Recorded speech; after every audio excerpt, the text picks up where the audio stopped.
السلام عليكم يا رعون. صباح الخير سمسمين. هنتكلم عن القهوة أو الكافيين. أول حاجة هو منشط مثل أي منشط، ولكنه مصرح به. يعني في منشطات تانية بتدخل في العالم بتاعنا، عالم الجيم الرهيب، ولكن غير مصرح بها. مثل ماذا يا ولد؟ ترمادول، تادول، تامور، رهبانول.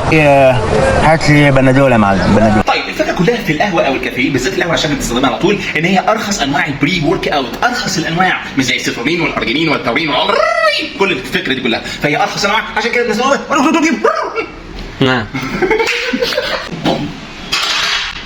الفكره كلها في فوائده يا عراني، اللي بتعرف زياده التركيز وقوه التحمل اللي بتحس بيها. زياده التركيز ده بيشتغل على الجهاز السمبثاوي، الجهاز العصبي، بيزود التركيز، بيخليك بدل ما انت مرهق وتعبان او بتفكر في حاجه ومشتت، يقول لك ركز يا رجل في الجهد اللي انت داخل عليه. يلا بينا نسيبه.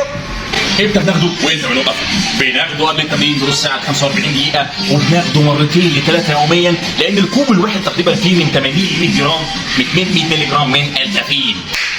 اما امتى بنوقفه بالليل قبل النوم عشان بيعمل ارق. بيتاخد ساده ولا بسكر؟ هو ايه؟ هو القهوه طبعا بيتاخد ساده وبسكر، ده حسب طبيعتك انت والنكهه اللي انت عايزها، وتقدر تستلذه باي طعم واي طريقه يا رجل، مفيش مشكله. ولو دخلته بسكر بتحسبه على حسب السعرات اللي انت بتدخلها يوميا على مدار اليوم، بتحسبه على حسب القدر الكافي من الكرب اللي بتدخله على مدار اليوم. نكست غلط.